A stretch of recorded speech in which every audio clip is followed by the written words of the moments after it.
You learned three properties of determinants in the first part of this lesson, which simplify evaluation by obtaining the maximum number of zeros in a row or a column. Now, let us learn some more properties of determinants. The fourth property says that if all the elements of a row or a column of a square matrix are multiplied by a number, k, then the value of the determinant of the matrix obtained is k times the determinant of the given matrix. Let A be a 3 by 3 square matrix as shown. On expanding along the first row, determinant A is equal to A1 times of B2 C3 minus B3 C2 minus A2 times of B1 C3 minus B3 C1 plus A3 times of B1 C2 minus B2 C1.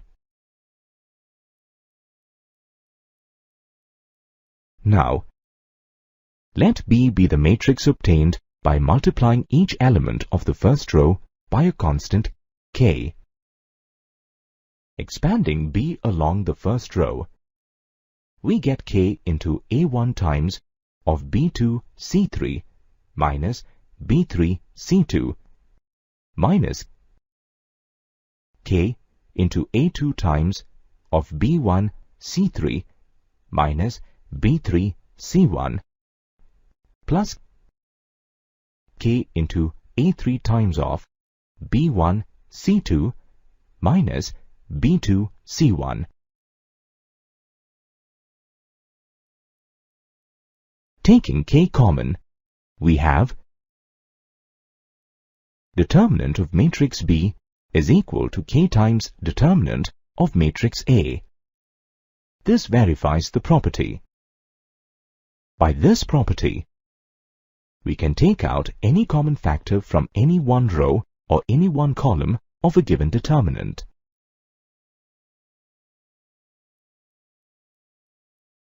Two results can be deduced from this property. The first is that if the elements of a row or a column of a square matrix are k times the elements of another row or column, that is, if two rows or columns of a determinant are proportional, then the value of its determinant is 0. Let's verify this result with an example. Consider determinant A, such that its second and third rows are proportional. Here, each element of the third row is 2 times the corresponding elements of the second row. Now, from property 4, on taking 2 common, determinant A can be written as 2 times the determinant whose second and third rows are identical.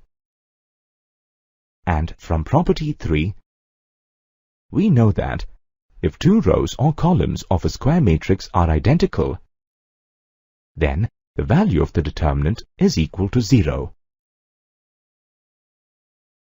Hence, the determinant of A is equal to 0. This verifies the result.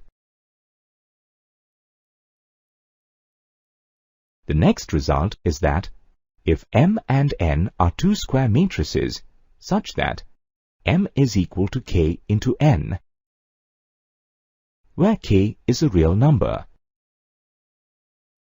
then the determinant of M is equal to K raised to the power of N into the determinant of N, where N is the order of matrices M and N.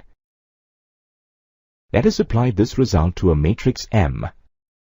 It can be written as 2 matrix N, where N is a matrix with the entries 5, 1 in the first row and 3, 4 in the second row. On evaluating, determinant M is equal to 68. And on evaluating determinant of N, we get 17. Observe that determinant m is equal to 2 square into determinant n. This verifies the result. Moving on to property 5.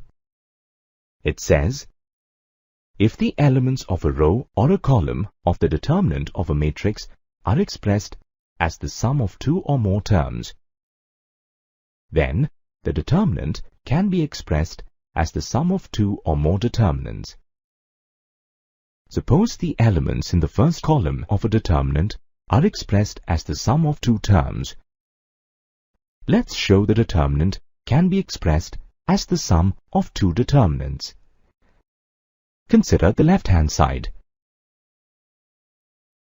Expanding the determinant along the first column, we get A1 plus L1 times of B2C3 minus B3C2 minus of A2 plus L2 times B1C3 minus B3C1 plus A3 plus L3 times B1C2 minus B2C1.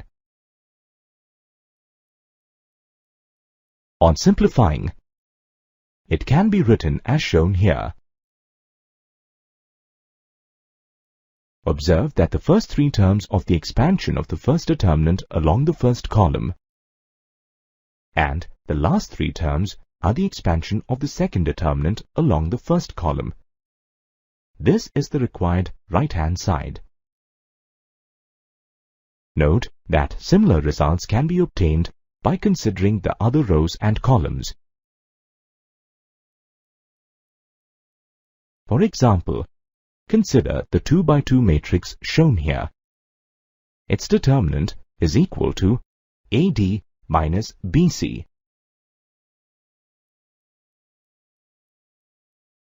Now, let's find the determinant by writing it as the sum of two determinants. Using property 4, take minus 1 common from the second row of the first determinant. Now, the first determinant has two identical rows.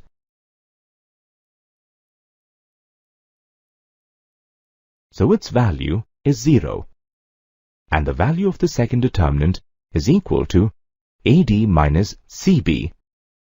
Hence, the value of the determinant is equal to AD minus BC.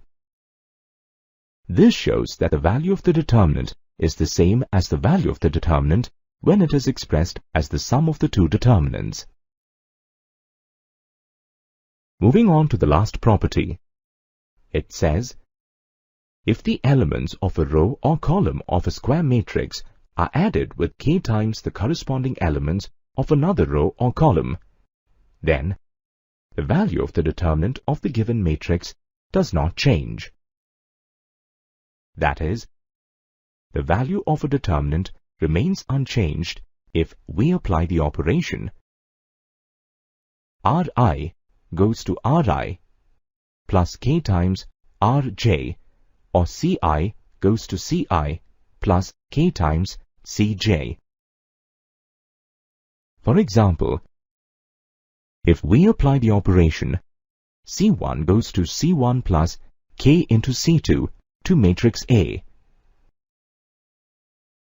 the resultant determinant of matrix B has the same value as that of determinant A. Let's verify it by expanding the resultant determinant B. Take a look at determinant B. Observe that the elements in the first column are the sum of two terms. By property 5, we know that if the elements of a row or a column of a determinant are expressed as the sum of two or more terms, then it can be expressed as the sum of two or more determinants. Hence, determinant B can be expressed as the sum of two determinants. In the second determinant, each element of the first column is multiplied by k. By property 4, we can take k outside the determinant. which will not change its value. Now, we have determinant a plus k times a determinant whose first and second columns are identical. By property 3, we know that if two rows or columns of a determinant are identical, then its value is equal to 0. Thus, we have determinant B is equal to determinant A, and hence the result. Note that similar results can be obtained by considering the other rows and columns.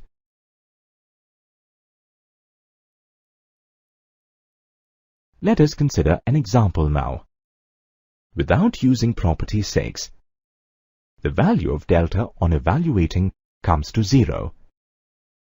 Let us now apply property 6 to this determinant and verify that in both the cases, the result is the same. Applying column operation C1 goes to C1 minus 6 times C3, we get the determinant with its first two columns having the same entries. Now, by property 3, if two rows or columns of a determinant are identical, then its value is 0.